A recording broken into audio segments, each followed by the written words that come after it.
Doctor ইউনূসকে নেতিবাচকভাবে তুলে ধরছে ভারত। অভিযোগ প্রেস সচিবের। সরকারকে ব্যর্থ হতে দেবে না বিএনপি, বললেন রিজভী। দুঃশাসনের বিরুদ্ধে লড়াইয়ের ঘোষণা জামায়াতের। বেগম জিয়ার কারাবাসের 7 বছর, বিএনপিকে নিঃশেষ করতে চেয়ারপারসনকে বন্দী রাখে ফ্যাসিস্ট সরকার। অভিযোগ নেতাদের কক্ষিগত করা হয় আইনের শাসন। আমাদের দাবি এক নিয়োগে দুর্নীতি। প্রাথমিকে নিয়োগ বাতিল হওয়া প্রার্থীদের চাকরি ফেরতের দাবিতে প্রেস ক্লাবের সামনে অবস্থান। হাইকোর্টের রায় বাতিল না হলে লাগাতার কর্মসূচির হুঁশিয়ারি।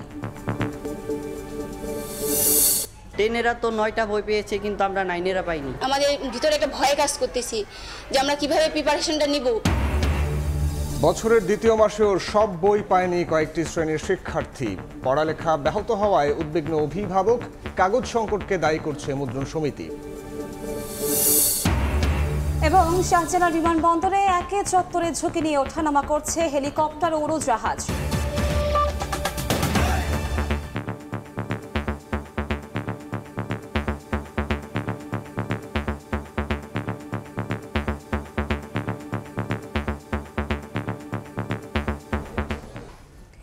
অধ্যাপক মোহাম্মদ ইউনূসের সরকারকে বহির্বিশ্বে নেতিবাচকভাবে তুলে ধরতে ভারত $মিলিয়ন খরচ করছে বলে অভিযোগ করেছেন প্রেস সচিব শফিকুল আলম।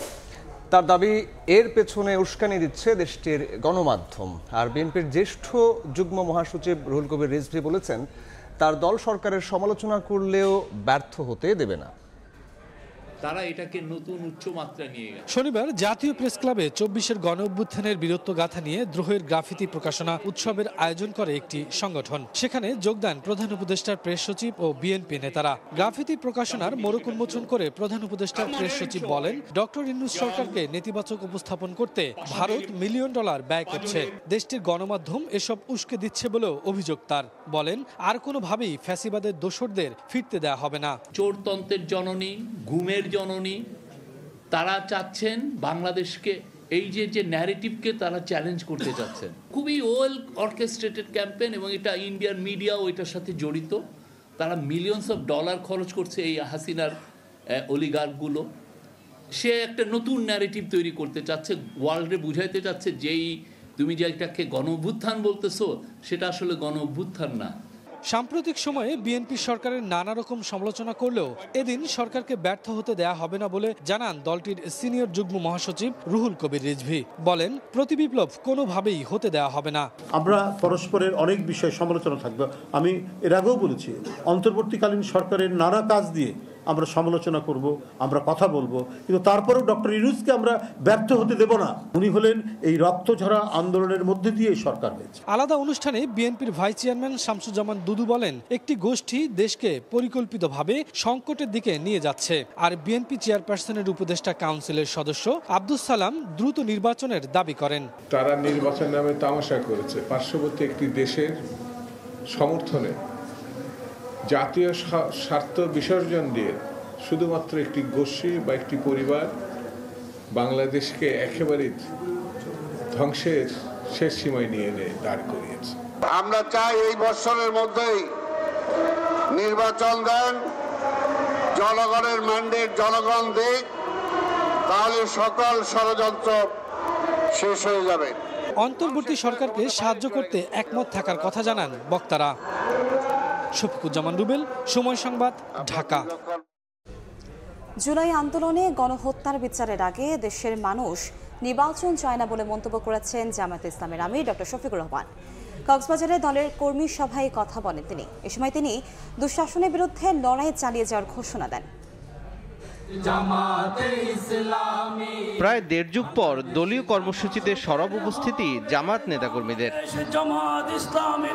শনিবার দুপুরে কর্মী সম্মেলন ঘিরে নেতাকর্মীদের ঢল নামে কক্সবাজার সরকারি কলেজ মাঠে। প্রধান অতিথি ছিলেন জামাত আমির ডাক্তার শফিকুর রহমান। দেশের সব অন্যায়, অপকর্ম, দুর্নীতি ও চাঁদাবাজির বিরুদ্ধে যুদ্ধ ঘোষণা করেন তিনি। বলেন, 24-এর বিপ্লবে ছাত্র জনতার উপর গণহত্যা চালানো খুনিদের বিচারের আগে নির্বাচন চায় না জনগণ। সবাই যার যার জায়গায় রাজনীতি করবেন, যার যার আদর্শ নিয়ে, কিন্তু রাজনীতির সাথে চাঁদাবাজি, দুর্বৃত্তপনা এবং দুর্নীতির কোনো সম্পর্ক নাই। ভাই এবং বন্ধুগণ, দয়া করে আমাদের হাজার হাজার সন্তান যারা খুন হলো, গুম হলো, পঙ্গু হলো, তাদের জীবন রক্ত এর প্রতি একটু সম্মান দেখা।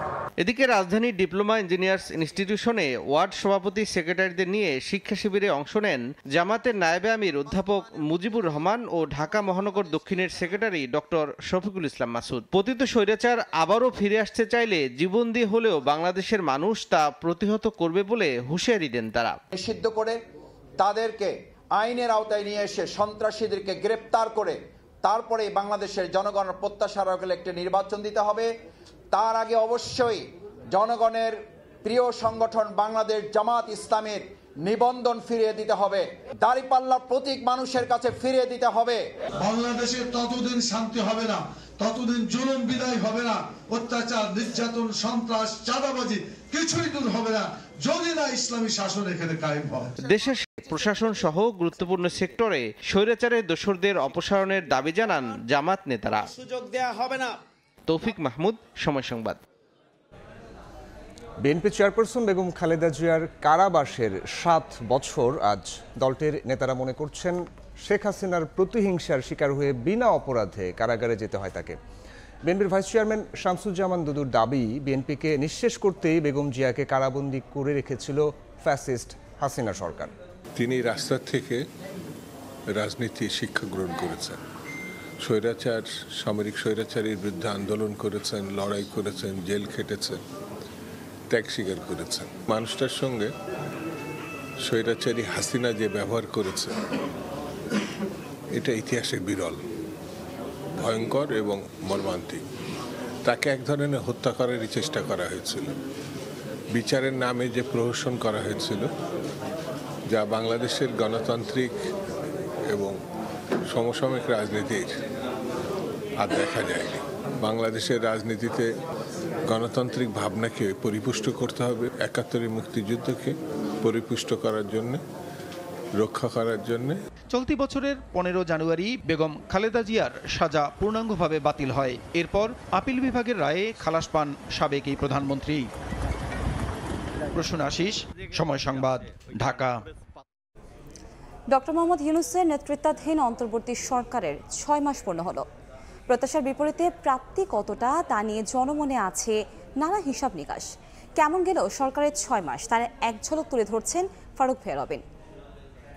শপথ গ্রহণ করতেছি যে আমি আইন অনুযায়ী অন্তর্বর্তীকালীন সরকারের ছাত্র জনতার অভ্যুত্থানে শেখ হাসিনা সরকার পতনের ৩ দিনের মাথায় পরিবর্তনের আকাঙ্ক্ষা বাস্তবায়নের লক্ষ্যে যাত্রা শুরু অন্তর্বর্তী সরকারের। অধ্যাপক ডক্টর মোহাম্মদ ইউনূসের নেতৃত্বাধীন সরকার পূর্ণ করল ৬ মাস। প্রত্যাশার বিপরীতে প্রাপ্তি কতটা তা নিয়ে জনমনে আছে নানা হিসেব নিকেশ। ৮ আগস্ট বিমানবন্দরে নেমেই আইনশৃঙ্খলা রক্ষা করাই প্রথম কাজ হবে বলে জানিয়েছিলেন ডক্টর ইউনূস। তখনকার মনোবল হারানো পুলিশ আর ভঙ্গুর আইনশৃঙ্খলার বিপরীতে আজকের পরিস্থিতি অনেকটাই নিয়ন্ত্রণে। জুলাই হত্যাকাণ্ডে শেখ হাসিনা সহ আওয়ামী লীগের শীর্ষ নেতাদের বিচার চলছে আন্তর্জাতিক অপরাধ ট্রাইব্যুনালে। চলতি বছরের মধ্যেই বিচার শেষ করতে চায় সরকার। অন্তর্বর্তী সরকার দায়িত্ব নেওয়ার পর থেকেই সবচেয়ে বেশি কথা হচ্ছে সংস্কার নিয়ে। সরকারের ৬ মাস পূর্তির দিনই প্রধান উপদেষ্টার হাতে তুলে দেওয়া হচ্ছে ৬ সংস্কার কমিশনের পূর্ণাঙ্গ প্রতিবেদন, যা পাঠানো হবে রাজনৈতিক দলসহ অংশীজনদের কাছে, যার ভিত্তিতে চলতি মাসের মাঝামাঝি হতে পারে জাতীয় ঐকমত্য কমিশনের প্রথম বৈঠক। তবে নির্বাচন কবে হবে কিংবা সংস্কারের পরিধি কেমন হবে এ নিয়ে প্রায়ই সামনে আসছে সরকারের সঙ্গে রাজনৈতিক দলগুলোর টানাপোড়েন। যদিও প্রধান উপদেষ্টা জানিয়েছেন অল্প সংস্কার চাইলে চলতি বছরের শেষ নাগাদ, আর বড় পরিসরে সংস্কার করতে হলে নির্বাচনের জন্য অপেক্ষায় থাকতে হবে আরও ৬ মাস। ৬ মাসে নানা মহল থেকে কথা উঠেছে কম বেশি। এছাড়া মূল্যস্ফীতি নিয়ন্ত্রণ, নতুন বিনিয়োগ টানা আর অর্থনীতির গতি ফেরানো এখন অন্যতম চ্যালেঞ্জ। ফারুক ভাইয়া রবিন, সময় সংবাদ, ঢাকা। অন্তর্বর্তী সরকারের ৬ মাসে রাজনৈতিক দলগুলোর মধ্যে দেখা দিয়েছে মিশ্র প্রতিক্রিয়া। সংস্কার কার্যক্রমের অগ্রগতিকে সরকারের সফলতা হিসেবে দেখছে জামায়াত, তবে আইনশৃঙ্খলা পরিস্থিতির অবনতি আর মব সংস্কৃতি নিয়ন্ত্রণ না করতে পারা সরকারের ব্যর্থতা উল্লেখ করে বিএনপি নেতা সালাউদ্দিন আহমেদ বলেছেন, নির্বাচনে বেশি দেরি হলে অকল্যাণ হবে দেশের। তবে জনগণের আকাঙ্ক্ষা পূরণের সময় ফুরিয়ে যায়নি বলে মনে করে নাগরিক কমিটি। আরও জানাচ্ছেন হাসান ওয়ালি। সরকারের 6 মাসের পুরোটা সময়ই আলোচনায় ছিল সংস্কার ইস্যু। এখন পর্যন্ত 6 সংস্কার কমিশন জমা দিয়েছে প্রস্তাবনা। তবে একই সঙ্গে দ্রব্যমূল্যের ঊর্ধ্বগতি, গণ অভ্যুত্থানে আহতদের বিক্ষোভ এবং শহীদ পরিবারের নানা অভিযোগে বিপাকে পড়তে হয়েছে অন্তর্বর্তী সরকারকে।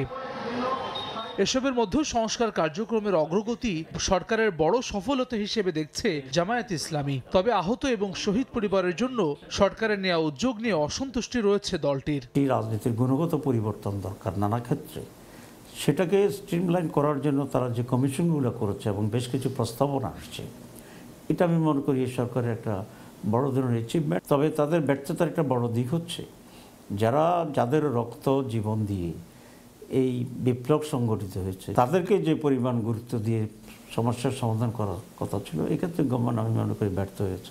এদিকে গণ অভ্যুত্থানের আকাঙ্ক্ষা বাস্তবায়নের মাত্রায় খুশি নয় বিএনপি। জনদুর্ভোগ এবং বেহাল আইন শৃঙ্খলা পরিস্থিতিকে সরকারের ব্যর্থতা হিসেবে চিহ্নিত করছে দলটি। এসব সমস্যার সমাধানে নির্বাচনমুখী সংস্কার শেষে দ্রুত ভোট আয়োজনের তাগিদ দলটির এই স্থায়ী কমিটির সদস্যের। জনগণের আকাঙ্ক্ষা অনুযায়ী মানুষের অর্থনৈতিক এবং সামাজিক আইন শৃঙ্খলা উন্নতি সেটা দৃশ্যমান হচ্ছে না। মাননীয় প্রধান উপদেষ্টা এবং অন্যান্য কয়েকজন উপদেষ্টার বক্তব্য অনুসরণ করলে দেখা যায় যে সরকারের মেয়াদকে তারা কোনো না কোনোভাবে দীর্ঘায়িত করতে চান। সেটা বাংলাদেশের জন্য, মানুষের জন্য খুব একটা কল্যাণ বয়ে আনবে বলে আমরা মনে করি না। তবে গণ অভ্যুত্থানের নেতৃত্ব দেওয়া নাগরিকদের সংগঠন নাগরিক কমিটি বলছে, বিদ্যমান কাঠামো ভাঙতে না পারায় পুরোপুরি সফলতা পায়নি সরকার। এজন্য রাজনৈতিক দলগুলোর অসহযোগিতাকেও দায়ী করছেন সংগঠনটির এই মুখপাত্র। যেই ধরনের নির্বাচন হয়ে অভ্যস্ত বাংলাদেশের মানুষ অভ্যস্ত হয়ে গিয়েছিল, যে অবৈধ নির্বাচনে যে কাঠামো ছিল সেটাকে বহাল রেখে নির্বাচনের কথা বলা হচ্ছে, সংস্কারের কথা জোর দিয়ে বলা হচ্ছে না, এবং এই ধরনের নির্বাচন বাংলাদেশকে আরো বিপদের মুখে ঠেলে দিবে বলে আমরা মনে করছি। এরপর 8 আগস্ট নোবেলজয়ী অর্থনীতিবিদ ডক্টর মোহাম্মদ ইউনূসকে প্রধান উপদেষ্টা করে গঠিত হয় অন্তর্বর্তীকালীন সরকার। হাসান ওয়ালি, সময় সংবাদ, ঢাকা। দুপুরের সময় আরো থাকছে। এক্সপ্রেসওয়েতে যানবাহনের গতি নিয়ন্ত্রণে নতুন প্রস্তাব। ডিএমপির সমন্বয়ে নজরদারিতে থাকবে সীমা, বেপরোয়া হলেই মামলা, জারি হবে চলাচলে নিষেধাজ্ঞা।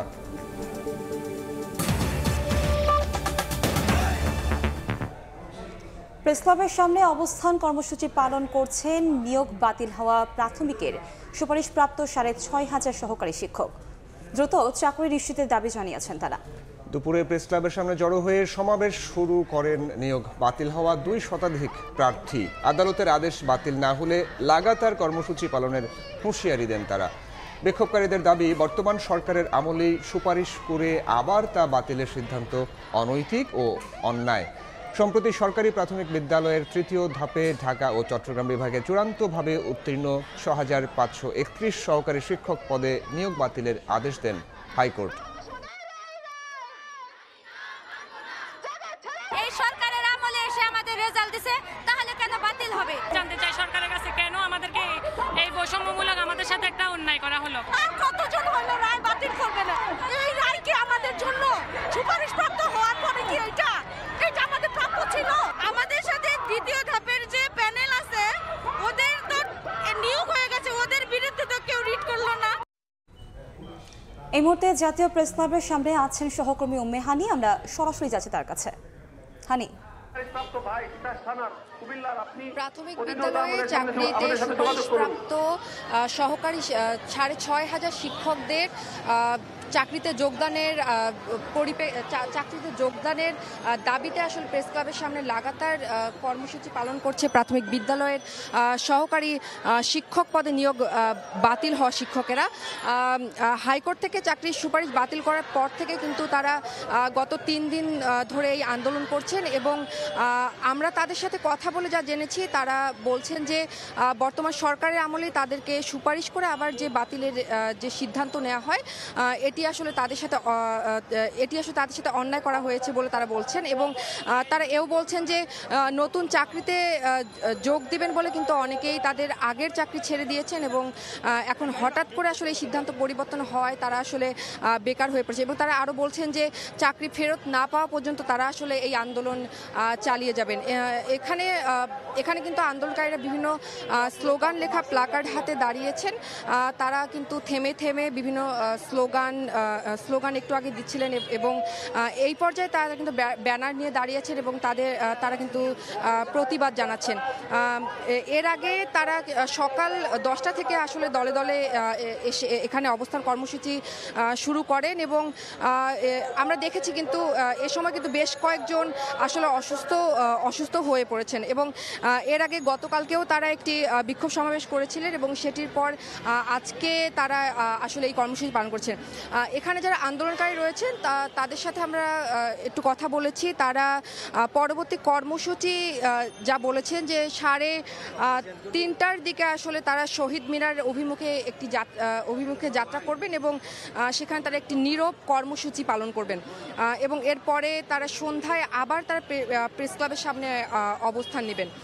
একটু বলে রাখি, গত বছরের 31 অক্টোবর সরকারি প্রাথমিক বিদ্যালয়ের সহকারী শিক্ষক পদে নিয়োগের 3য় ধাপে 3 পার্বত্য জেলা বাদে ঢাকা ও চট্টগ্রাম বিভাগের চূড়ান্ত ফলাফল প্রকাশ করা হয়। এতে কিন্তু প্রায় 6,500 চাকরিতে সুপারিশপ্রাপ্ত শিক্ষক নিয়োগের বাতিল হয়ে যায় এবং তারপর থেকে কিন্তু এখানে এই রায়ের পরে কিন্তু এই রায় বাতিল হওয়ার পর থেকে কিন্তু শিক্ষকেরা কিন্তু এখানে প্রেস ক্লাবের সামনে 3 দিন ধরে অবস্থান কর্মসূচি পালন করছেন।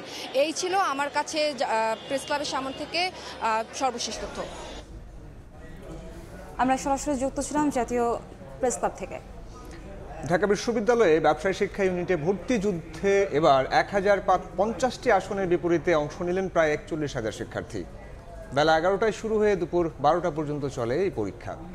অভিভাবকদের প্রত্যাশা, মেধার ভিত্তিতে যেন ঢাবিতে পড়ার সুযোগ পান শিক্ষার্থীরা। বন্ধ হোক আগের মতো ক্ষমতার অপব্যবহার। চোখে মুখে উচ্ছ্বাস, আছে উৎকণ্ঠাও। বুক ভরা আশা নিয়ে স্বপ্নের ক্যাম্পাস ঢাকা বিশ্ববিদ্যালয়ে এসেছেন ভর্তি যুদ্ধে অংশ নিতে। চলছে পরীক্ষা আর বাইরে অপেক্ষার প্রহর অভিভাবকদের। বেলা 11টায় পরীক্ষা শুরু হলেও ঘণ্টা দুয়েক আগেই অভিভাবক ও শিক্ষার্থীদের পদচারণায় মুখর হয়ে ওঠে প্রাচ্যের অক্সফোর্ড। 1.5 ঘণ্টা পরীক্ষা শেষে শিক্ষার্থীরা জানালেন নিজেদের অভিজ্ঞতা। এক্সপেকটেশন ছিল যে এবার কোশ্চেনটা একটু হার্ড হবে, বাট তুলনামূলকভাবে ইজি হয়েছে। নার্ভাস ছিলাম, ফার্স্ট বেঞ্চে সিট পড়ছে দেখে আরো নার্ভাস হয়ে গেছি। বাংলা বাংলা দিকে যদি একটু না আটকাই তাহলে হয়ে যাবে। রিটেন পার্টটা একটু টাফ করছে, আমার কাছে এরকমই লাগছে। অভিভাবকদের আশা, মেধার ভিত্তিতেই বিশ্ববিদ্যালয়ের পড়ার সুযোগ পাবে সন্তান। অতীতের মতো ক্ষমতার অপব্যবহার যেন না হয় সেদিকে খেয়াল রাখার দাবি তাদের। ভালো একটা ভার্সিটিতে চান্স পাক, আমরা অনেক খুশি হব। অনেক বাচ্চারা একসাথে দিবে, অবশ্যই তারা নার্ভাস হতেই পারে। মেয়ে আমার ছেলে বড় ভালো স্কুল এবং কলেজ থেকে পড়াশোনা করে নিজের পায়ে দাঁড়াবে, এটা প্রত্যেকটা বাবা মায়ের প্রত্যাশা। পরীক্ষা কেন্দ্র পরিদর্শনের শেষে উপাচার্য বলেন, ভর্তিযুদ্ধে সবাই কৃতকার্য হবেন না, এটাই স্বাভাবিক। শিক্ষার্থীদের মধ্যে যেন নেতিবাচক প্রভাব না পড়ে সেজন্য অভিভাবকদের সচেতন থাকার পরামর্শ তার। এই জাতীয় আয়োজনে সাধারণত পরীক্ষার্থী অনেক পরিশ্রম করেন, তাদের মনের উপরে অনেক চাপ এমনিতেই সৃষ্টি হয়। এই অবস্থায় তাদেরকে কোনোভাবেই তিরস্কার করা যাবে না। এবার ব্যবসায় শিক্ষা ইউনিটে 1050টি আসনের বিপরীতে আবেদন করেন 40,973 জন শিক্ষার্থী। প্রতি আসনের বিপরীতে লড়েছেন 39 জন পরীক্ষার্থী। আলতাফ হোসাইন, সময় সংবাদ, ঢাকা। বছরের 2 মাস হতে চললেও এখনও ফুল সেট বই পায়নি বেশ কয়েকটি শ্রেণীর শিক্ষার্থীরা। বইয়ের অভাবে শিক্ষা কার্যক্রম ব্যাহত হওয়ায় চিন্তিত অভিভাবক ও শিক্ষার্থীরা। কাগজ সংকটের কারণে কাঙ্ক্ষিত মাত্রায় বই ছাপানো যাচ্ছে না বলে দাবি মুদ্রণ সমিতির। আর কিছু ছাপাখানা পাঠ্য বইকে পাশ কাটিয়ে নোট গাইড ছাপানোর কারণে সময় মতো বই পাচ্ছেন না শিক্ষার্থীরা। শাকির আমাদের রিপোর্টে দেখুন বিস্তারিত।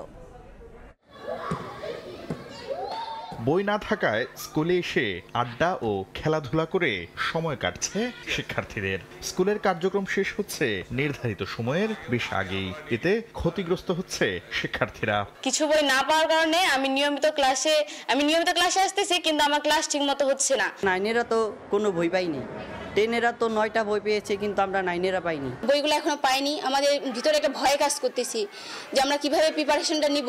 পঞ্চগড়ের এই বিদ্যালয়ে শিক্ষা কার্যক্রম চললেও বইয়ের অভাবে ধুঁকছে শিক্ষার্থীরা। শিক্ষকরা বলছেন কোনো কোনো শ্রেণীতে একটি বইও দেয়া যায়নি। আসা যাওয়ার মধ্যেই সীমাবদ্ধ শ্রেণী কার্যক্রম। আমরা 6ষ্ঠ শ্রেণীতে একটি মাত্র বই পাই, 7ম শ্রেণীতে 2টি, 8ম শ্রেণীতে আমরা 100% বই পাইছি, নবম শ্রেণীতে আমরা একটি এখনো বই পাইনি। এখন পুরোদমে ক্লাস হওয়ার কথা, এখন বই না পাওয়ার কারণে স্যাররা নিজেদের মুখস্থ থেকে ক্লাস করাচ্ছে। এখনো সন্তানের হাতে বই না পৌঁছায় কপালে চিন্তার ভাঁজ অভিভাবকদের। অনেকেই বাজার থেকে কিনছেন বিনামূল্যের বই, তাই দ্রুত বইয়ের ব্যবস্থা করার দাবি তাদের। অর্ধেক বই আসার কারণে, অর্ধেক বই দেরি করে আসার কারণে আমরা একটু শঙ্কার মধ্যে আছি। ঘাটতিগুলো এখন বাচ্চাগুলোদের মধ্যে দেখা যাচ্ছে, এই ঘাটতিগুলো আমরা কিভাবে পূরণ করব? 2 মাসেও কেন বই পেল না শিক্ষার্থীরা, এমন প্রশ্ন ঘুরপাক খাচ্ছে শিক্ষক, শিক্ষার্থী ও অভিভাবকদের মনে। মুদ্রণ শিল্প সমিতি বলছে, বাজারে এনসিটিবির বেঁধে দেয়া মানের কাগজের সংকট থাকায় যথাসময়ে বই ছাপানো যাচ্ছে না। আমরা তো অনেক কোম্পানিতে পেয়ারও দিয়ে রাখছি, অনেক কোম্পানি সময় মতো কাগজ আসে নাই। যতগুলো আসছে আমরা প্রিন্টিং করে মাল দিয়ে যাচ্ছি, এবং আমরা যত দ্রুত পারি সম্ভব কাগজ পাওয়া মাত্রই আমরা মাল শেষ করি। তবে কাগজের সংকট নেই দাবি করে এনসিটিবি বলছে, চুক্তি ভেঙে কিছু প্রেস পাঠ্য বই ছাপানোর কাজ ফেলে নোট ও গাইড ছাপানোর ফলে সময় মতো বই পাচ্ছে না শিক্ষার্থীরা। কাগজের সংকট দেশে নাই, এটা ধরেও যাতে কাগজের কৃত্রিম কোনো সংকট না হয়, আমরা প্রিন্টারদেরকে ইম্পোর্টারদের সাথে যোগাযোগ করিয়ে দিয়েছিলাম কিছু কাগজ আমদানি করার জন্য। প্রিন্টাররা পূর্বের অভ্যাস ত্যাগ করতে পারতেছে না এবং নিম্নমানের কাগজ দিতে পারতেছে না বলে অনেক মনে কষ্ট নিয়ে হলেও আমাদের কাজ করতে বাধ্য হচ্ছে। সেক্ষেত্রে কোনো প্রেস হয়তো এক্ষেত্রে ঢিলেমিও দিয়ে দিচ্ছে। কোনোভাবেই ফেব্রুয়ারি মাসের বাইরে যাইতে চাই।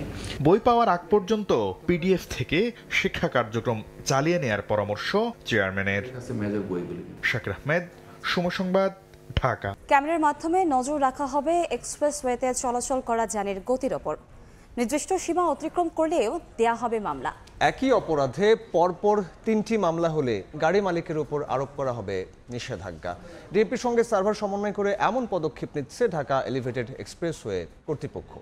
প্রতি মাসে গড়ে প্রায় 500 গাড়ি 120 কিলোমিটারেরও বেশি গতিতে চলে এক্সপ্রেসওয়ে ব্যবহার করে। এতে ইঞ্জিন বিকল সহ হরহামেশাই নানা জটিলতা দেখা দেয়।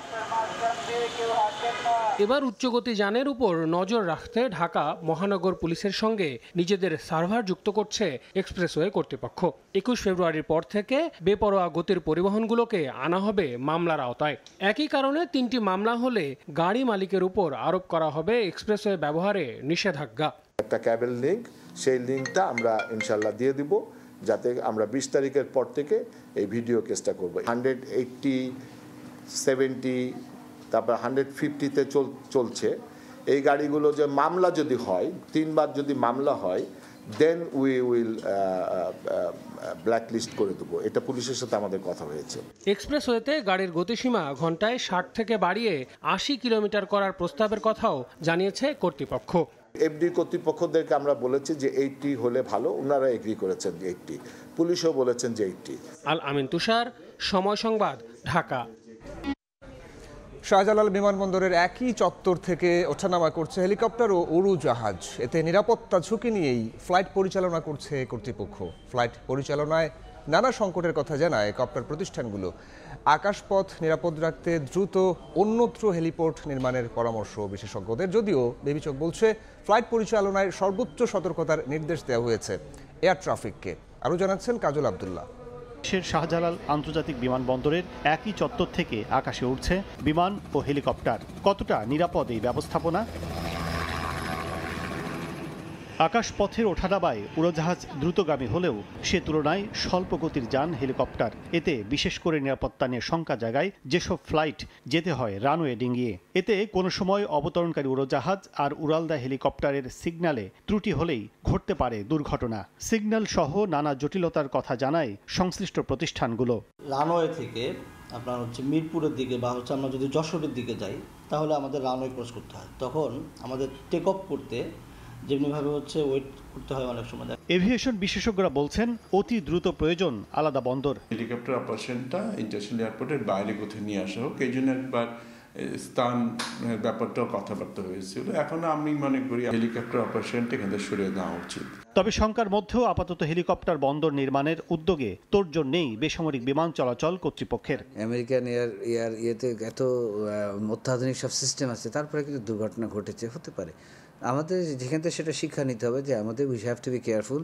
আমাদের এই ঘটনার পরে আমরা এয়ার ট্রাফিক কন্ট্রোল থেকে শুরু করে এয়ারপোর্ট অপারেশনসে আমার যারা ইনভলভ আছে প্রত্যেকে আমি ব্রিফিং করে দিয়েছি যেন তারা আরও অত্যন্ত সতর্কতার সাথে পরিচালনা করে এয়ারক্রাফট। বর্তমান শাহজালাল বিমানবন্দরের উত্তর পাশ থেকে অস্থায়ীভাবে দিনে 15 থেকে 20টি ফ্লাইট পরিচালনা করছে কয়েকটি হেলিকপ্টার সেবাদাতা প্রতিষ্ঠান। কাজল আব্দুল্লাহ, সময় সংবাদ, ঢাকা। খেলার খবর। সঠিক পরিকল্পনা, তার বাস্তবায়ন, মাঠে সুনিপুণ নেতৃত্ব, সিনিয়রদের দায়িত্ব নেওয়া, এসবই বরিশালের টানা সাফল্যের কারণ। পাশাপাশি সাউদার্ন আর্মির ক্রিকেটাররা বড় করে দেখছেন টিম বন্ডিং। তাদের মধ্যে বরিশালের ডাগ আউট দৃষ্টান্ত অন্য ফ্র্যাঞ্চাইজির কাছে। অন্যদিকে ফাইনাল হারলেও এবারের বিপিএল থেকে ইতিবাচক অনেক কিছুই দেখছেন চিটাগংয়ের ক্রিকেটাররা। এক পাশে উৎসব, অন্য পাশে বিয়োগলের করুণ সুর। ক্রিকেট তো এমনই, জিততে জিততেও হারা যায়, হারতে হারতে জয়। বিপিএল এর ফাইনাল যেন হয়ে থাকলো তারই সবশেষ চাক্ষুষ উদাহরণ।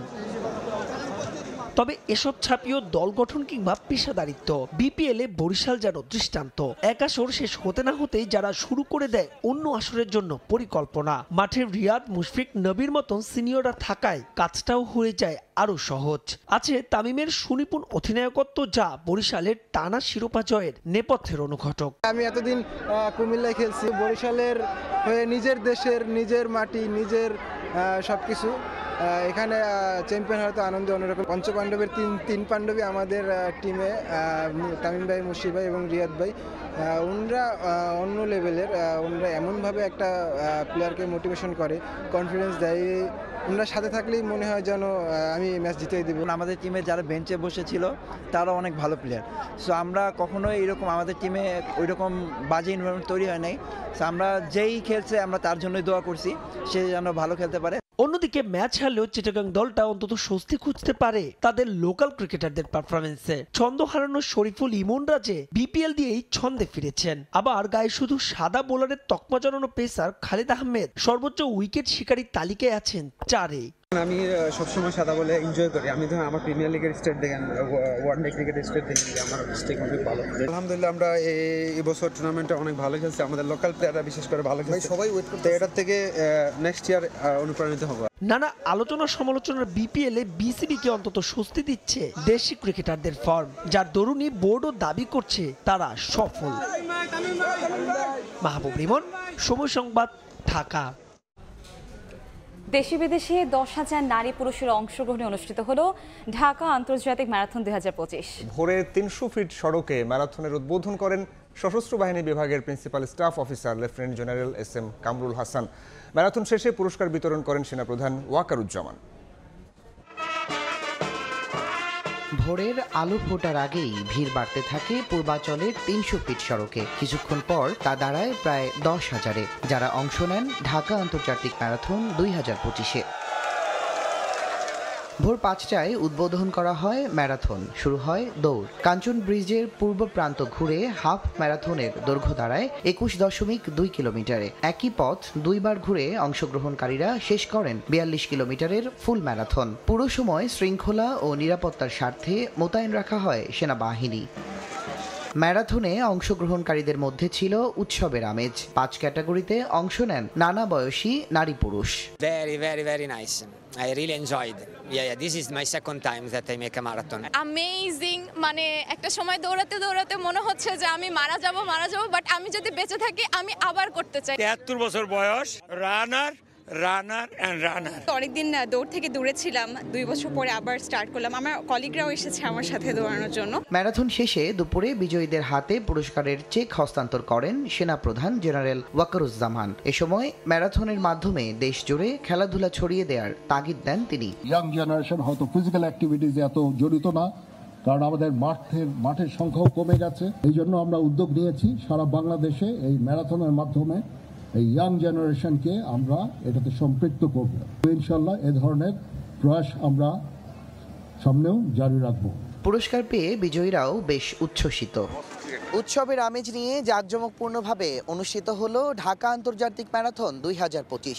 কেউ বা নিজের ইচ্ছা পূরণ করতে, আবার কেউ বা শারীরিক সুস্থতা বজায় রাখতে অংশ নিয়েছেন ঢাকা আন্তর্জাতিক ম্যারাথন 2025-এ। অংশগ্রহণকারী মানুষদের এত ভিড় বলে দিচ্ছে তাদের ম্যারাথনের প্রতি আগ্রহের কথা। তবে প্রতিবাচিত হোক এমন আশা ব্যক্ত করছেন অংশগ্রহণকারী সকলেই। তুষার আহমেদ ইমন, সময় সংবাদ, ঢাকা। এ পর্যায়ে শীর্ষ সংবাদগুলো জানাবো আরও একবার। ডক্টর ইউনূসকে নেতিবাচকভাবে তুলে ধরছে ভারত, অভিযোগ প্রেস সচিবের। সরকারকে ব্যর্থ হতে দেবে না বিএনপি, বললেন রিজভী। দুঃশাসনের বিরুদ্ধে লড়াইয়ের ঘোষণা জামায়াতের।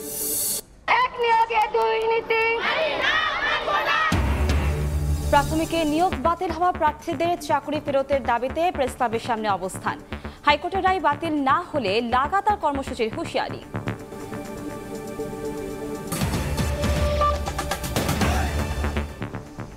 এ ছিল দুপুরের সময়। সঙ্গেই থাকুন সময়ের।